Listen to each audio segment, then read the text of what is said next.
So I'm going to start off asking Sanjay my first question. So, Sanjay, in your view, how can Sri Lanka's education system contribute to long-term economic equity and growth? Thanks, Anju, for that question. Before I answer your question, I want to bring in two people that speak a little bit dearly to me. One person is our former Foreign Minister, Mr. Lakshman Kadiragama. And during his revealing of his portrait at Oxford University, he said Oxford was the icing on the cake, but the cake was baked at home. And that's something that really stood out to me as well. Because I was a product of this system. I went to schooling here, I went to the university here, and then when I went there, it was more or less, like he said, more of a mature person. That's one person, because I wanted to highlight that because we always talk about the challenges in the education system, but then similar to people like me, there are more of my colleagues and younger people who go from this university system to high-ranking universities, not just universities, they join the corporate sector in the US, UK, Australia, wherever, and they do really perform. So there is something right about this system. And then there's someone else who I used to watch, Sir Ken Robinson, his famous TED Talk about, I think, do schools kill creativity. I think most of you must have watched that. There's one question or statement I think he asked the audience, and which I also want to ask. Now, if we think about a student joining grade 1 in this year, 2025, assuming that particular student retires at the age of, say, 60 or 65, that would be the year 20, somewhere in the 2080s. Now, I entered school in 1998. I would have never imagined a great financial crisis in 2008. I would have never imagined something of the COVID-19 in 2020. I would have never thought about a lot of things, democratization of AI, using ChatGPT, Claude, Gemini, none of that. But there is something that really struck out to me in school, through my teachers, through my friends, through my parents, which is being curious. You don't need to know everything, but being curious, and the thirst to constantly improve. And that's something that I bring to the table at the chamber also. I try to constantly improve. So setting aside those two people and what they've said, I thought of just setting out the context in terms of, I just looked at the budget numbers also. I thought we'll start there because I think you mentioned some of the numbers and the secretary also mentioned these numbers. So I was looking at, the budget talks about an allocation of about 619 billion rupees. If you consider the Sri Lankan economy of about 33 trillion rupees, that's 1.88%. Out of that 619 billion rupees, a significant portion of 520 billion goes for recurrent expenditure, and a smaller portion of about 98.9 billion goes to capital expenditure. And if you break down the education system to school education, university education, vocational education likewise, school education, about 456 billion rupees allocation, serving 4.1 million students, as the secretary mentioned, through 10,191 schools, and about 221,698 teachers.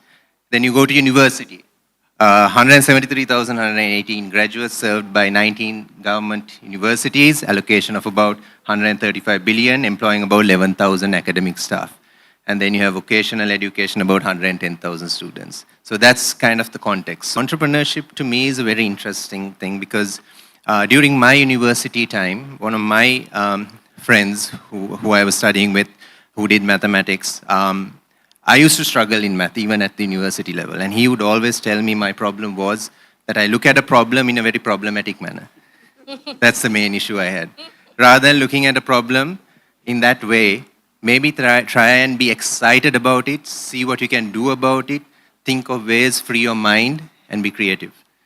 And that kind of changed how I think about problems. And for me, entrepreneurs are looking at, for me, this is my personal opinion, is looking at a problem in the market, identifying what opportunities lie there, and going and solving that problem in any different sector that you have. And entrepreneurs are needed because any kid who thinks of creative thinking without destroying his or her creativity, creating jobs is good for the economy. And you create more employment in that way. So I think that particular program that the Chamber was involved in, it lays a foundation, I would say. It's a starting point, I would say. And then one other point that I want to discuss before you can move on to the next question maybe is on the industry-academia collaboration. I started my career in academia actually. So I started lecturing at the Moroto University and Columbia University.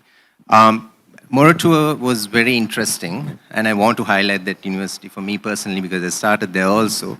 My department head said, Sanjay, it's not just about teaching. You have to go beyond that. Try and see whether you can collaborate with the private sector, where you get projects for students, not just in their fourth year where they start their internship, but starting in their second year, so that the students get to interact with the corporate sector from the second year on a small scale projects, and they get exposed to what the corporate sector is doing in different sectors. And then the corporate sector also identifies the potential in these students. And the student, him or herself, would know whether the corporate sector is the pathway for him or her, or whether they would want to pursue higher studies. And that's something that I personally experienced thanks to my department head. So these are some of the things that I wanted to maybe bring out, and maybe we can dive in a little bit deeper. Thank you. Thank you very much, Sanjay. Identify and understand what are the opportunities out there rather than going to each individual company maybe, because it exposes you as a young person. But there is something that I did want to talk about very quickly on exclusion, very micro factor maybe, but something that I've experienced in the university system, not in school systems, is now if I'm a person studying mathematics, I don't get to go and sit in an economics lecture. I don't go and audit a lecture. Now, my mind is trained to think very narrowly, math, physics, and if I choose chemistry or statistics, whatnot. But I don't have the thinking of, no, there's something more. There's economics, there's geography, there's so much more out there in the university. There are lectures going on, let me go in and sit in on those lectures. I don't know what it is, whether there's a restriction or not, but that very rarely happens at the state university level, I know that. That's kind of, restricting your mind. That creative disruption, creative space is not there per se. I think it's interesting if we also look into that a little bit more. That happens at the local A levels as well. You're not restricted to only do mathematics, English and economics, but very few people do that at the local A levels. So I think that's something to also look at. Thank you, Sanjay. Any final thoughts before we conclude? Or? Yes, the creativity. Yeah. That's the key word, then the magical word. Yeah, the creativity should not be killed in the process of Offline, but I really want to thank my wonderful group of panelists. Thank you, Sarah, Arita, Hasita, Sanjay, and Hiroshi. I know you took time out of your very busy days, and thanks for sharing this insight. And I hope this isn't, like we all said, it's not just an event and we stop the conversation here. I think it's something we need to keep going and involve every one of you here in this conversation going forward.